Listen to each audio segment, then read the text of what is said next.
Halo anak-anak semua, salam jumpa dari Ibu Winda. Apa kabar semuanya? Semoga semuanya dalam keadaan baik.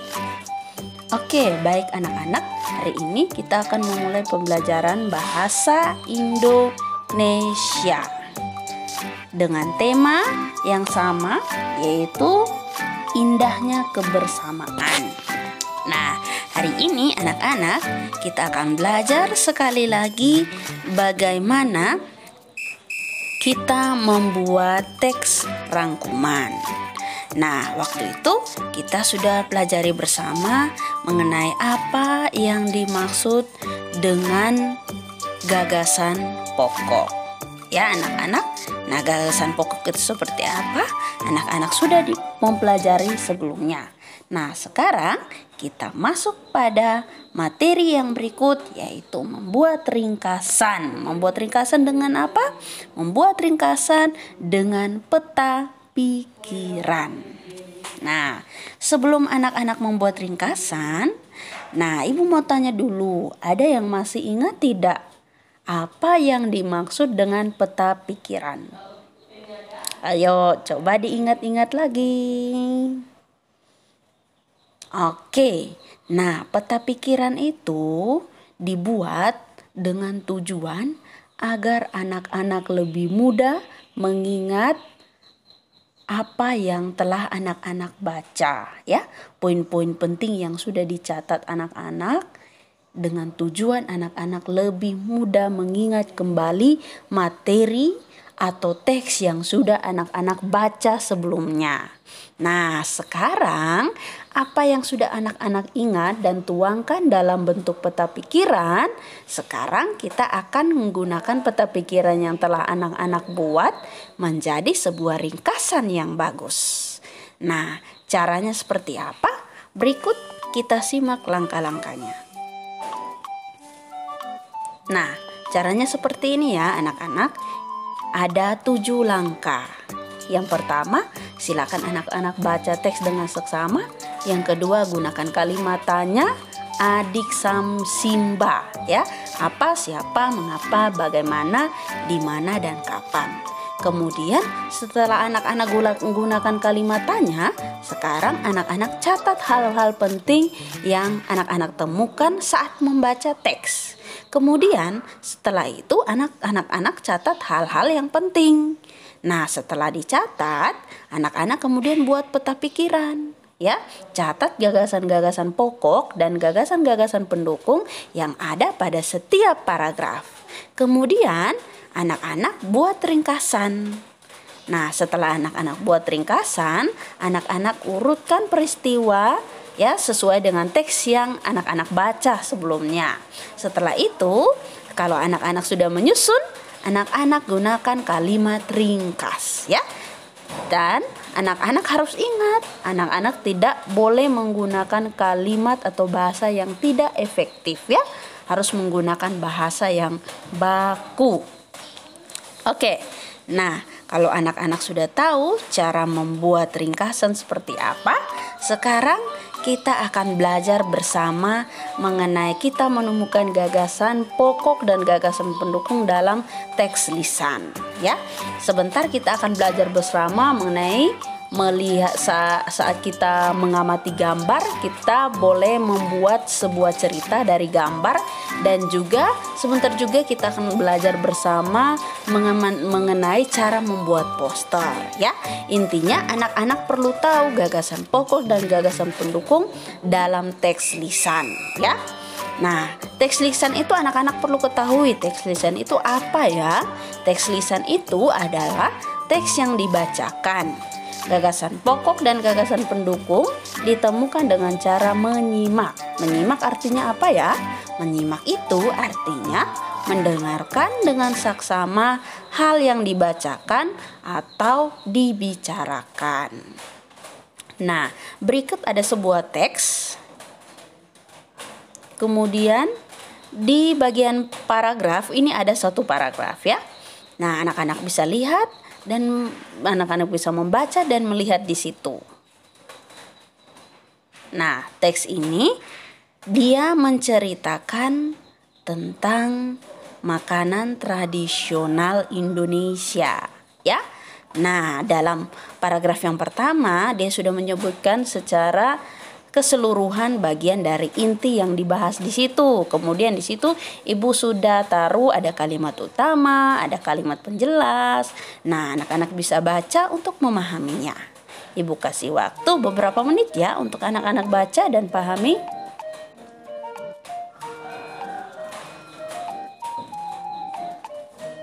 Nah, setelah anak-anak sudah paham, nah itu merupakan salah satu wujud dari teks lisan. Kita memperoleh gagasan pokok dan gagasan pendukung dengan cara menyimak. Ya, misalkan saat guru membacakan sebuah cerita, anak-anak disuruh untuk mendengarkan dengan baik, kemudian anak-anak disuruh untuk mencatat hal-hal penting dari apa yang sudah anak-anak dengar. Nah, itulah yang dinamakan dengan teks lisan. Nah, sekarang kalau anak-anak sudah tahu, kita perlu tahu juga kegunaan dari kata hubung. Nah, kata hubung itu adalah pada saat itu, sejak, dan selama. Nah, umumnya anak-anak harus anak-anak tahu kata penghubung itu biasanya kata yang digunakan untuk menjelaskan tentang waktu, ya, yang seperti ada pada sebuah cerita. Nah, berikut Ibu perlihatkan ceritanya. Nah, ini ada cerita. Sejak tadi Asep melihat Dodi merenung di taman karena layang-layang miliknya putus. Melihat temannya sedih, Asep sangat iba. Pada saat itu juga Asep mencari ide agar bisa menghibur Dodi.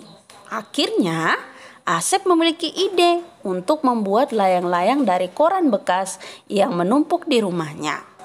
Asep menyampaikan ide tersebut kepada teman-temannya. Teman-temannya pun menyetujui ide Asep. Asep segera pulang ke rumah selama 15 menit untuk mengambil kertas koran, gunting, dan lem. Nah, anak-anak, dari kita membaca sejak tadi. Oh, tadi itu berarti sebelum sesudah layang-layang Dodi putus. Ya, sejak tadi, sejak. Oh, itu berarti menanyakan waktu. Kemudian pada saat itu. Oh, pada saat mereka menghibur Dodi. Nah, itu juga menunjukkan waktu. Selama itu juga menunjukkan waktu, ya. Jadi, umumnya kata penghubung itu adalah kata tugas yang menghubungkan kata, kalimat atau paragraf, ya. Dan biasanya kata hubung menandakan adanya hubungan waktu. Oke, anak-anak, next. Nah, selanjutnya kita masuk pada contoh teks lisan. Nah, dari yang teks yang ini yang anak-anak baca, ya, mengenai ini yang Ibu bilang anak-anak harus tahu kata-kata penghubung juga ada kaitannya ya dengan teks lisan. Nah, kemudian teks lisan juga anak-anak kita bisa temukan dalam percakapan kita sehari-hari. Ya. Nah, di sini ada sebuah contoh percakapan Angga dan Divya. Nah, di sini anak-anak bisa baca bagaimana Angga dan Divya. Mereka membahas tentang apa ya? Oh, di sini Angga dan Divya membahas tentang bagaimana liburan Divya di sana. Angga dan Divya menjelaskan bahwa makanan khas di Yogyakarta itu banyak yang enak ya. Salah satunya makanan khas yang paling digemari atau paling populer itu namanya gudeg. Nah, itu adalah salah satu ciri khas kuliner yang ada di salah satu daerah di Indonesia. Nah, bagaimana di daerah anak-anak? Pasti memiliki ciri khasnya masing-masing ya. Oke, yang berikut next kita lanjut selanjutnya. Nah, sekarang di sini sebelum Ibu masuk ke sini, penjelasan Ibu ini anak-anak bisa baca di buku ESPS Bahasa Indonesia halaman 9. Nah, di sini kita diminta untuk mengamati sebuah gambar sesuai penjelasan Ibu sebelumnya ya. Kita diminta mengamati sebuah gambar, kemudian kita menceritakan kembali gambar yang kita amati menggunakan bahasa kita sendiri. Nah, tentunya bahasa kita itu harus menggunakan bahasa Indonesia yang baik dan benar, ya. Nah, di sini dia bercerita tentang pohon kelapa di pinggir pantai yang berada di antara beberapa pemandangan. Nah, ini anak-anak bisa menceritakan kembali. Nah, sesudah itu anak-anak, kita akan belajar bersama mengenai teks petunjuk. Nah, anak-anak perlu ketahui bahwa teks petunjuk itu adalah teks atau bacaan yang berisi petunjuk atau cara menggunakan, melakukan, atau membuat sesuatu. Teks petunjuk biasa sering ditemukan pada kemasan, alat, atau barang yang kita beli. Teks petunjuk juga disebut sebagai teks instruksi. Nah, informasi dalam teks petunjuk diidentifikasi dengan cara membaca intensif atau membaca memindai.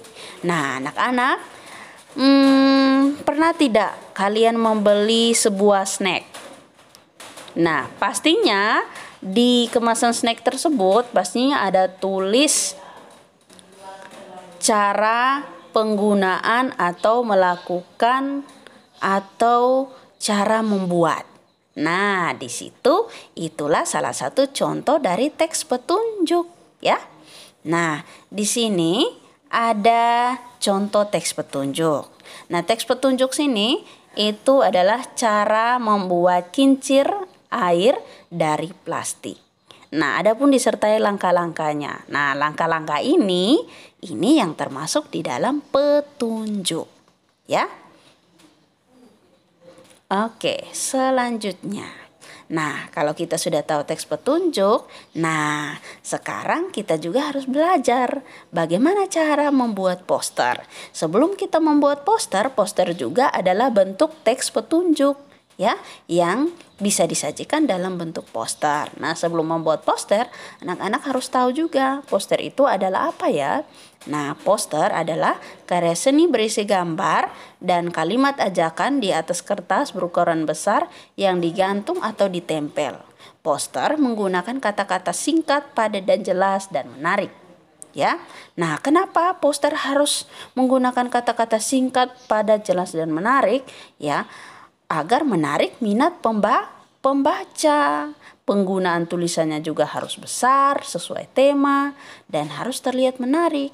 Nah, berikut ada salah satu contoh poster. Nah, ini adalah salah satu contoh poster di mana mau mengajak orang agar selalu cuci tangan saat hendak melakukan kegiatan seperti dulu untuk melakukan cuci tangan.